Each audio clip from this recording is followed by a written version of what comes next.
When you think of controversial Formula One bosses, Flavio Briatore is usually near the top of the list.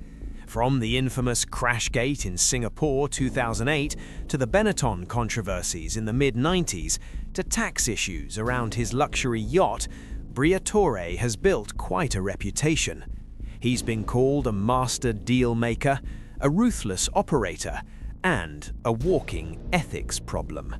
But here's the twist. In the history of F1, there are people who make Briatore look almost harmless by comparison.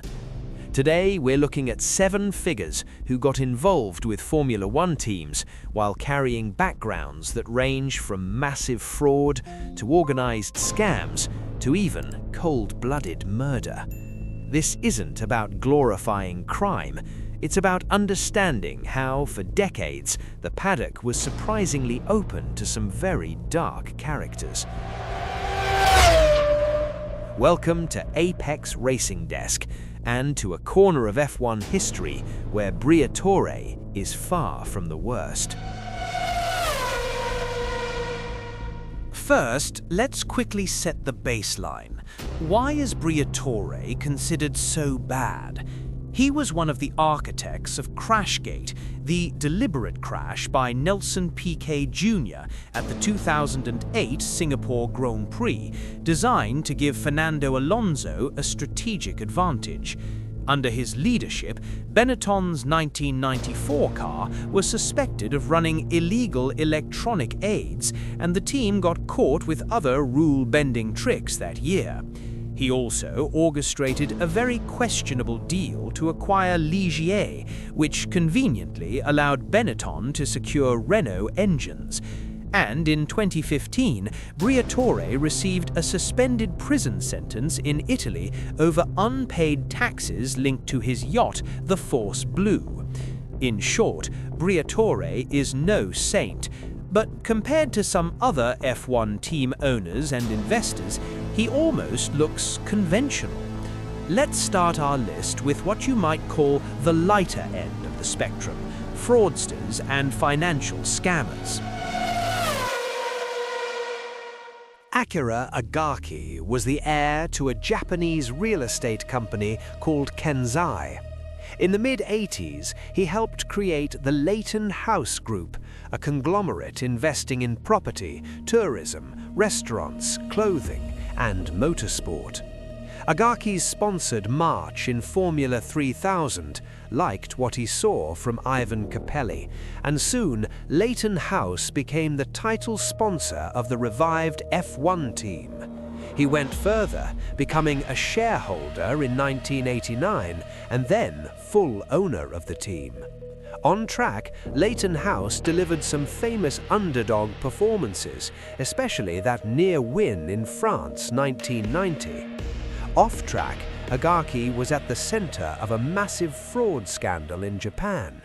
In 1991, he was arrested and indicted over illegal loan schemes involving businessmen and banks, part of the broader financial crisis hitting Japan at the time. With his image destroyed, he sold Leyton House to a British consortium. Next up, Andrea Sassetti, the man behind one of the most disastrous F1 teams ever, Andrea Moda. Sassetti owned a shoe company and decided to play F1 team boss by buying the remains of the collapsed Coloni team at the end of 1991. On paper, there was a proper chassis project via Simtech, originally linked to BMW. In reality, Andrea Moda became a circus of unpaid bills and farce. The team was excluded from the 1992 South African Grand Prix for not paying the $100,000 new team entry fee. They lost their Judd engines in Canada for non-payment. They even missed the French Grand Prix after blaming a truckers' strike for not getting to Magny-Cours. The final straw came at Spa. Sassetti was arrested in the paddock for issuing fake invoices to pretend suppliers had been paid. The governing body had seen enough. Andrea Moda was banned from the championship. Now the stories get darker. Didier Calmels was a well-connected French businessman who partnered with Gérard Larrousse to create the Larrousse Calmels team in 1987. Despite limited resources, the team was building up slowly, even hiring renowned designer Gérard Ducarouge as technical chief. At the end of 1989, just as things seemed to be stabilizing, Calmels committed a horrific crime. He shot and killed his wife during a domestic argument and was sentenced to 7 years in prison. Larrousse suddenly found himself alone, without his partner's business connections and financial backing.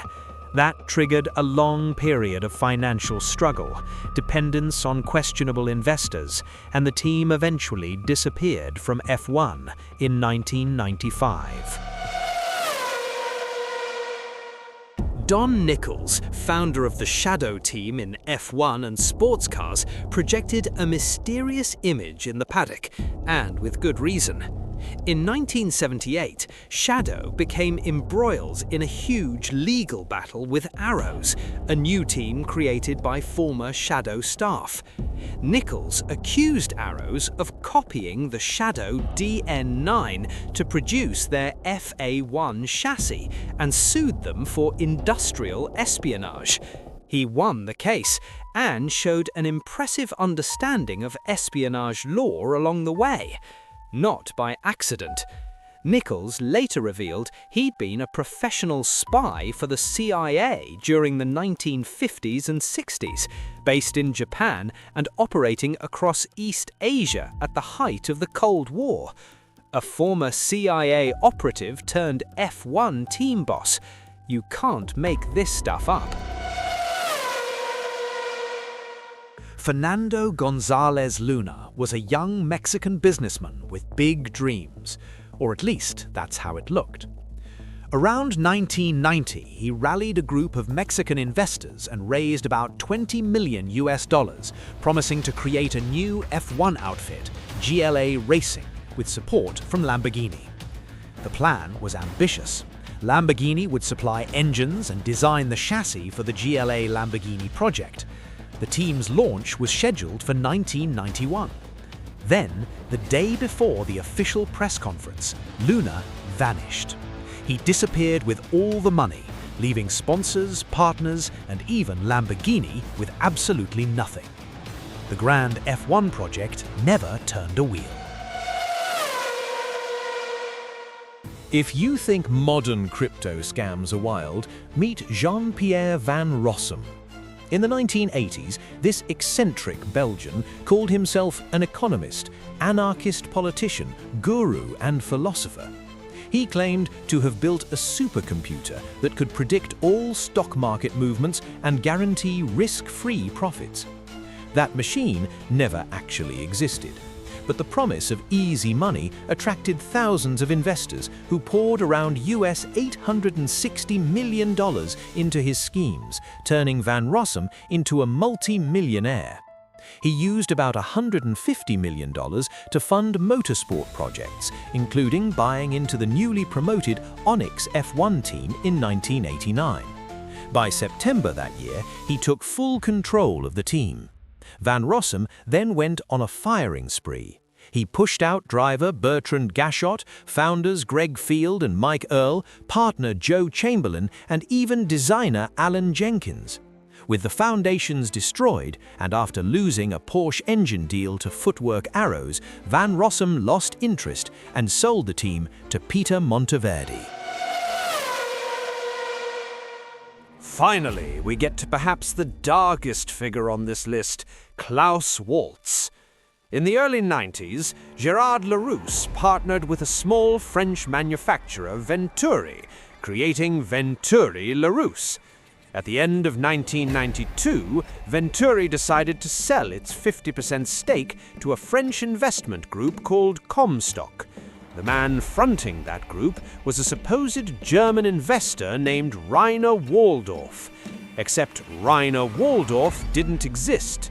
His real name was Klaus Waltz, a former professional hitman, wanted in several countries for involvement in at least 4 murders.